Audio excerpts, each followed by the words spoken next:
Spring training is fully in bloom, and you know what time it is? It's time for some bold Cubs predictions. You're watching Second City Sports Talk. Again, these are called bold predictions for a reason. Who's to say any of these 5 things actually happen? Your best bet is that they aren't going to happen, but we're having fun here. That's the whole exercise. We want to give 5 predictions, 5 things that could happen with this 2026 Cubs team. 5 predictions that could really raise that floor and that ceiling to this team, a team that already has playoff and World Series aspirations. Yes, I said it, that'll be a topic of another video, but let's get into these 5 predictions. Getting started with number 1, my first bold prediction is that Jackson Wiggins contributes in a very similar way to Cade Horton in 2026. I see Jackson Wiggins on a very similar timeline to what Cade Horton had a season ago. And what I mean by that is that Cade Horton started the 2025 season in AAA, then was called up in May, of course, when they faced the Mets. I see a very similar timeline now with Jackson Wiggins. He'll start the year in Iowa, and if things go well, we're talking maybe 5 starts max before he gets the call up to Chicago. And look, yes, the Cubs are very deep in pitching, especially at that, quadruple A, just at the doorstep of the major league level. Yet, if somebody gets hurt, you could see a guy like Jackson Wiggins coming up a bit earlier. And this is a guy who just dominated AA when he was there. I mean, a 1.93 ERA in Tennessee. He's going to start in Iowa this year. He did struggle in just 9 innings in Des Moines a season ago, but it was at the end of the season. Again, Cade Horton was the prize pitching prospect in this organization. And I think Jackson Wiggins has kind of been undervalued a bit. I mean, we're talking upper 90s fastball, even harder than where Cade Horton sits. Nasty slider, but a lot like Cade Horton, if Wiggins has walk issues, he's going to be in trouble. He has to limit his free passes. And that leaves him in a very, valuable position. He's been on a very strict innings limit his entire minor league career. We're talking only 137 2/3 professional innings. He is not going to throw 100 innings at the major league level in 2026. As much as we'd like that to happen, it's just not realistic. So I could see him coming up in May, just like Cade Horton, but not necessarily as a starter. You could see him as a piggyback guy. Maybe for Cade Horton or Edward Cabrera, 2 other guys who have not thrown a ton of innings. Piggyback him, maybe he goes out there in the 5th inning and gives you 3 innings once a week. That is still very valuable. A guy like Jackson Wiggins, I think, can make a huge impact on the 2026 Cubs. As for my next bold prediction, again, these are very bold. Jackson Wiggins only making 5 starts in AAA before making his debut would be quite surprising. I think Moises Ballesteros is going to be this team's most impactful player in 2026, and here's why. Again, very, very small sample size for Ballesteros in 2025, but he was quite effective and quite good when he played. Only had 66 plate appearances, but, an elite 13.6% walk rate. He basically walked 14% of his plate appearances. Elite right there. Sub 20% strikeout rate at 18%. He was clutch. Very high average with runners in scoring position.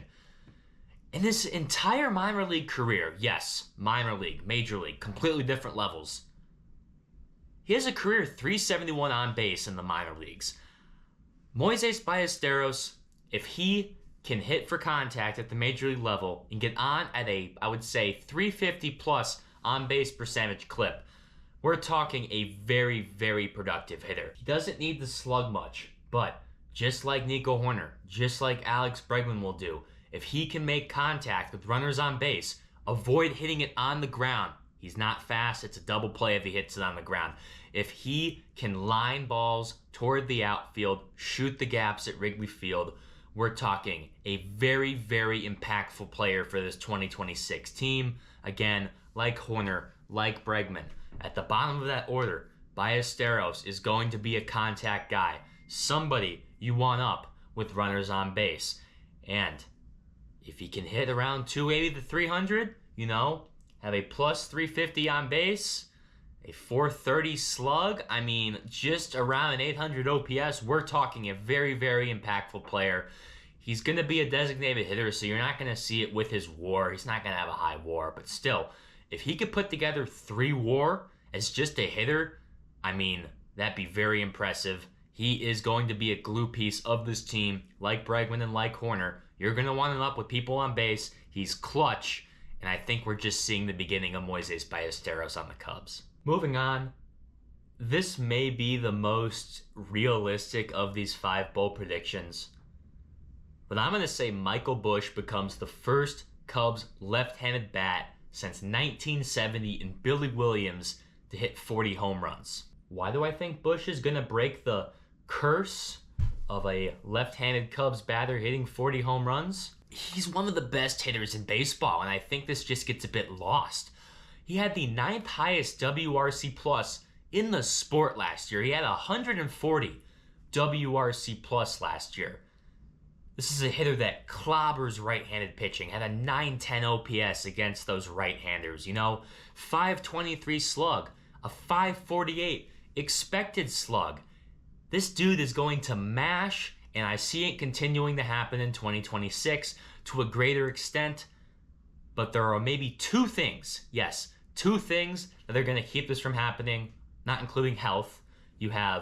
He is going to play every day against lefties, that could, you could see a dip in his numbers right there, albeit he's going to get more chances to hit 40 home runs playing every day. But the wind, I think, is also a big factor. The last 2 years, just the Wrigley Field wind, the hitter conditions have just been, abysmal. We're talking T-Mobile Park levels of bad in Seattle, which is notoriously one of the hardest places to hit in, besides, of course, Comerica Park in Detroit.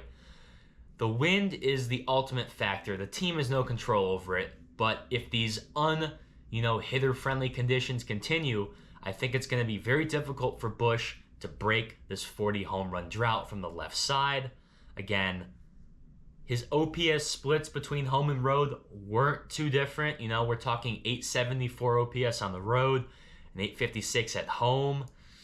Not too different right there, but again, he's entering his 3rd full season. We've seen the flashes. He hit 34 home runs last year.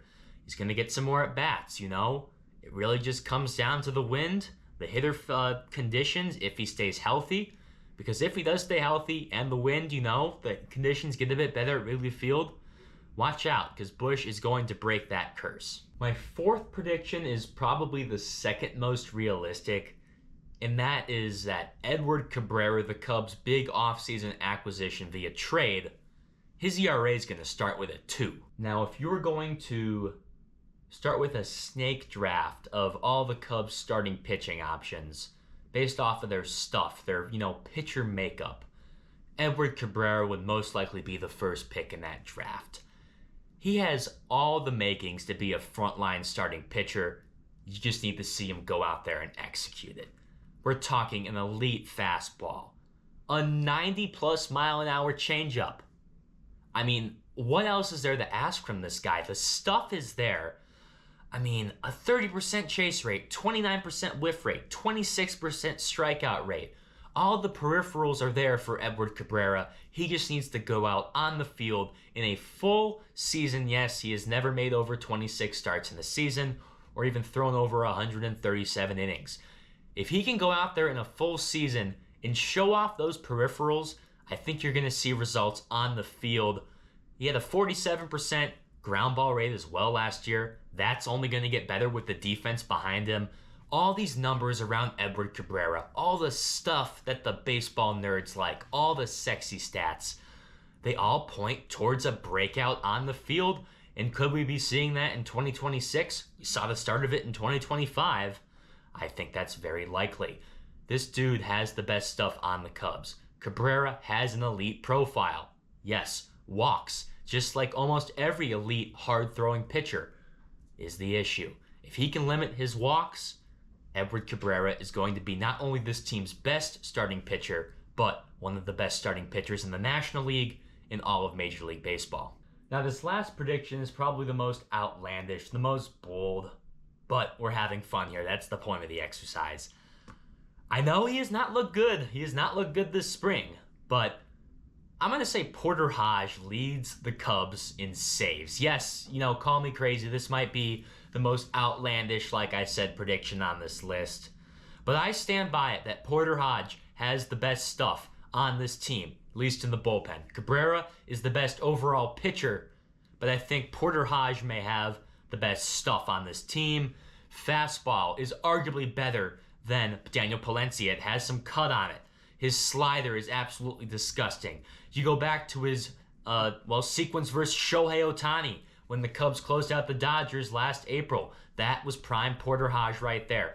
A disgusting, wicked off-speed pitch, a disgusting breaking ball, and a blow past your fastball. If he can control that slider, because that has been an issue as well, not just controlling his fastball. He has issues controlling his secondary stuff. If Porter Hodge can control where that nasty slider is going, if he can control where his fastball is going, watch out, man. He has all the makings to be an elite closer. We saw flashes of it in 2025. We did see it at the end of 2024. If he can limit his walks, if he can command his pitches, yes, we say, if X, Y, and Z can happen, commanding the strike zone is something that every hard-throwing pitcher struggles with. And that's what separates good pitchers from bad pitchers. It's only if he does this, if he does X, Y, and Z, he'll be able to figure out. No. If Porter Hodge can figure out how to command his pitches, he is going to be elite. And I could see him beating out Daniel Palencia to become the Cubs closer long term. The point of this exercise was just to have fun. I gave you 5 bold predictions. Yes, some of these are way more likely than others. I think it's very, up in the air that Michael Busch could hit 40 home runs this year.